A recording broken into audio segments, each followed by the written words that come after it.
Extreme neglect in childhood, where adults literally don't care for you appropriately, can lead to a kind of emotional leakiness, where you've created a good life and you set goals as an adult. But like a lot of people with complex PTSD, you may feel disconnected from other people, no matter how connected they actually are to you. And that memory of not being cared for can creep into every situation. You feel it with people you date, with friends, you feel it at work or school. And if it's not healed, the irony is that it will cause you to get into and stay in relationships where, in fact, you're not cared for. And you can change this. You can. My letter today is from a young man I'll call James, and he writes, "Dear Fairy, I'm stuck in a conundrum with my close friendships and don't know whether I can salvage these relationships or if it's better to sever them." All right, I've got the fairy pencil. I'm going to circle things I want to come back to, but let's go through and see what James's story is. I was always a shy guy, and I think it stemmed from the fact that when I was younger, I was left alone a lot. When I was born, my father worked on the other side of the country and came home once every 15 days, if we were lucky. Ooh, that's hard. My mother also worked as cook in a diner, so she was always out in the morning and night with just a small break in the afternoon. That's hard. So I was mostly looked after by my maternal grandparents, and even that was not ideal, as my grandfather was a construction worker, so he was out working all day, and at night he showed his worst side as an alcoholic. The only one in the house who gave some attention was my grandmother, who also worked as a dressmaker and often liked to decompress watching TV after work, so she was either sewing or watching something, preferring not to be disturbed. All right, so you were neglected. That went on until I was 5 and my younger brother was born. We moved out of our grandparents' home and into our own. My mother took a break from her job, so I thought I could finally get some more attention, but I was wrong. I was in fact even less relevant than before, as now my whinings were a bother to her. I grew resentful and distant from my family. Even more when the year after my other brother was born, I was just expected to help and follow orders. I endured hell through my teenage years and had a breakdown during my first year of university. Okay, there. That is not uncommon. Kids who hold it together a long time have a breakdown in college. After I took some time off, I am now close to graduation. It wasn't easy to have to work to sustain my expenses, and now the last push feels unbearable. I feel like Sisyphus working more desperately every day, hoping that finally the next big thing will make the boulder roll on the other side of the hill and finally make things easier. Obviously, that also took a toll on my very few friendships. Lots of my friends are as broken as I was at the start of my journey, and now that I've progressed, even if just a little, it bothers me how most of them pain themselves in saying that there's no solution to their problems or that it's impossible to get better, but they don't even try anything. I suggested stuff to try, and nobody even bothered. Oh, to heal? Oh yeah, I'll tell you why that is. Okay. I feel like they are bad influences that could keep me stuck in a bad mindset, but I also don't want to lose them. First and foremost, because I care for each one of them. We share experiences and lots of times together, and although they clearly don't show me the care I show them, nobody checks in on me. I ask them how they are on a weekly basis, for example. I feel like somehow they care for me in their own way. I don't know if that is enough of a clue to let them go, but another thing that really holds me back a lot is that they're also friends with a lot of my other friends, so if I leave them behind, it may affect the rest of the friend circle I have around that.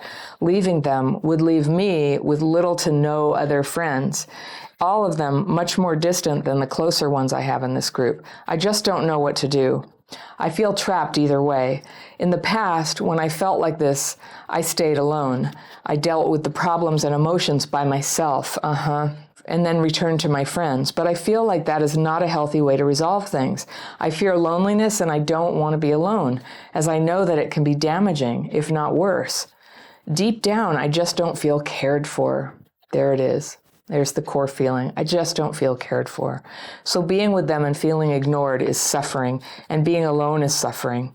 I just can't escape it in the short term. But what can I do in the long term? I'm so scared of the idea of being forced to make new friends, as people will probably feel the neediness and intent and stray away from me even more. I also feel like I'm somehow responsible for the situation, even though logically I know I did all I could to better these relationships, try to find new friends and all. So it just isn't my fault. I feel once again like the child nobody ever wanted. Yeah, there it is. Abandonment. Wounds of abandonment and neglect. That's what it looks like. So thank you for this, and I'm grateful for what you taught me. I hope you can reach out to me again. Yep, I can. All right, James, let's talk about what's happening here. So what I love about this is when two of us have had a common experience, the one who's not having it right now, or at least not having your experience right now, can have some perspective and share it. And that's why you're so brilliant for reaching out about this. I utterly recognize your feelings as ones I've had before. And I mean, I hate it when people go, when I was your age, but I think there is something age-related about this, just in that the breakdown comes in college, like you're finally away, you're at this really new stage, it's kind of unsteady, but you're also on your feet again. It seems like a lot of people write to me during or after that kind of breakdown. And it precipitates a crisis, because there you are.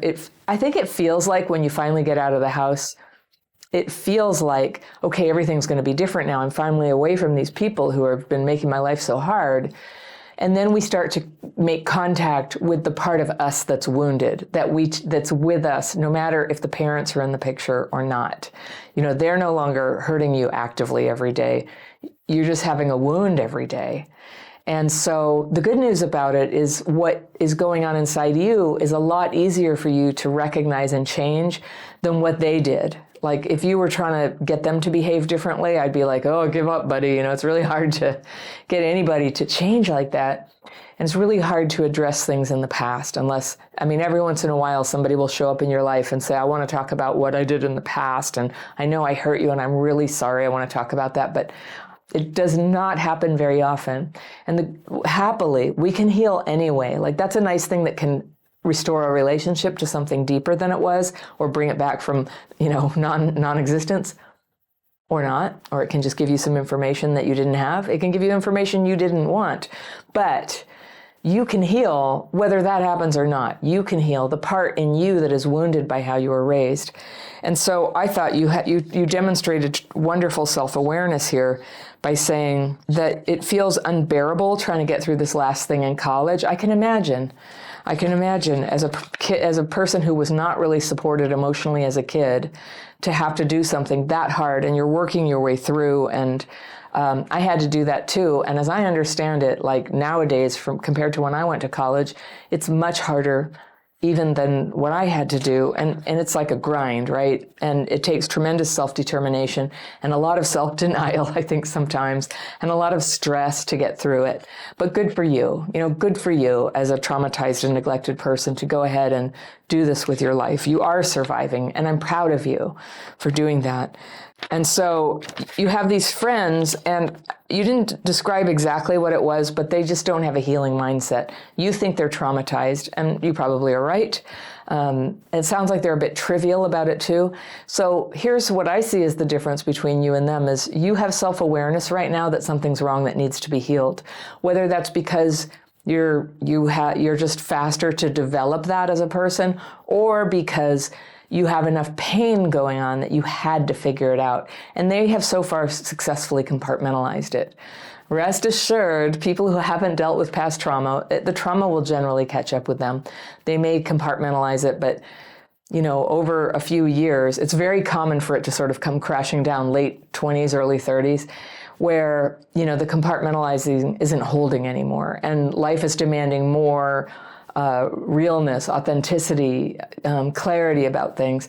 And that compartmentalizing comes with a lot of cost of, poor perception, shallow relationships. So it sounds to me like you formed friendships when you were at one place in your life, compartmentalized, less self-aware. Now that you're more integrated and more aware, you just don't fit with these friends. You've outgrown them. So welcome to healing. People who heal, we lose some friends, and that's what happens. We outgrow some friends, and some of them we choose to keep around because we're so fond of them and we can deal with it, and others we just find too exasperating. Or probably more often the case, people who when you start healing and changing, it annoys the other people. They're just like, oh, Mr. Healy here, you're trying to heal everything and you think you're better than me, don't you? There's some of that too. You probably encountered it already. So if people are going to give you a bad time because you're making positive changes in your life, at least it helps you be clear. But if they're just sort of trivial or partying or continuing to make terrible mistakes, what I'm hearing is that it's bothering you and you would like to be able to help them get to your level or use your tools. And that's where I would say probably best to let them find their own path and just trust that they will. Sometimes people say, oh, I watched your video or I tried your daily practice techniques and they're great and I really want to get this person in my life to do it. It's a friend, a sibling, a partner, a parent, a kid. And I'll say, well, mention it. The biggest thing that you can do that would make anybody else want to change is to change in wonderful ways right in front of their eyes. I think when we are feeling so clear, like, oh, this is so trivial. I'm so bored with these people. I can't wait till I'm out of here and can meet friends who are more suitable for me. It can give us a little bit of a haughtiness or something. Of course, and it doesn't feel good to people. So you end up in these conflicts about it. But what I like here is your self-awareness is strong. You're reaching out here. You are connecting with people just by sharing your story here with tens of thousands of people who are going to see your video. You're now connected and you're here. You're going to end up, if you choose to, I don't know, people who write letters, I'm like, read the comments at your own risk because they come at night. The mean people who come in and just invent ways to put everybody down, you, me, everybody. Mostly though, you're going to get a lot of love. A lot of people are going to relate, or they'll have a little idea of how they have dealt with something. So you can check that out if you want. But I hope overall what you find out is you are not alone. You are destined to have friends who do match you. And the fact that you're healing means they're going to be more healed too. The people we met when we were less healed, that's what we do with partners and friends. We go to things we match. And then if we're getting better, it looks like what you're going through. And they fall away. And there's sometimes these troughs in our friend life where it's very lonely and it just feels like, well, that I never should have healed because now look, I have nobody to hang out with. But it's temporary. The new people come in. It comes faster and more accurately as people who fit you. The sooner you're not hanging out with the people who are truly generating conflict and strife for you. If you're just staying friends, though, because you're compassionate and you're fond of them, that's a perfectly good thing to do. That speaks well of you. So you get to decide. I'm imagining that of the people that are frustrating you right now, they're across the spectrum from very beloved, but just not keeping up with your level of healing to just real jerks who, are antagonizing you with everything that you're doing. You can decide different decisions for each friend. And it sounds like you're going to be out of this school situation soon. And that's going to be yet another transition where you'll have the opportunity to meet a round of people wherever you land after school. And that could be a very positive thing or a negative thing. And it will be positive if you can continue to process your emotions and thoughts that are self-sabotaging about like, oh, I never should have healed, or I'm being too hard on everybody, or who do I think I am, or I'm projecting. You didn't say any of these things, but I think when we lose friends, it's hard not to question, did I do something wrong? So by connecting and making friends with people, even casually, who also are healing similar situations, you can be well-friended. You can always have somewhere to go. So some things that really helped me with these transition was 12-step programs. They're wonderful. Everybody's working on themselves. Well, most people are working on themselves. Some people are, just figuring out whether they want to be there, or they're misunderstanding the point and just kind of stuck in the problem. But that's okay. It's for all kinds of people. You can find people there who are working on their own problems in a way that you relate to the problem, you admire what they're doing. Those are great people to get to know. And there's a culture in 12-step groups of be friendly to other people and give them a hand up, which is lovely. That is exactly what I needed. And I remember how grateful I felt that I was finally at the party. I always somehow sensed what must be there somewhere where everybody is fairly nice and we are sitting in a circle caring about each other. I was very lonely in my life until I found that. And then there are other things you can do too. There are other kinds of groups you can do, and some people do it through joining a martial art or a sport or a theater group or a therapy group, or if you choose, you could come into my program. I have a membership program that I particularly love. I would, right? But we have hundreds of people and they're active. We have a secret Facebook group for members, and the members can take all the courses, and they have a book club and they have study groups. Some people, they don't participate at all. They just are in their own space taking their online courses from me. But you get a lot of freebies, and we try to make it a very, very good value. So you might want to look into membership. There's a link down below to that if you want to check it out. The fact is, early trauma can really affect our ability to connect with people for a variety of reasons: neurological, social, what was the family pattern. Connecting is something that many of us struggle with. You can learn to change it. But if you or anybody watching this wants to evaluate, has your early trauma shown up as common symptoms of complex PTSD? I have a list of ways that people traumatized as kids often struggle to connect with other people and make friends and feel like they belong. And if you want to look at that, you can download it for free right here. And I will see you very soon.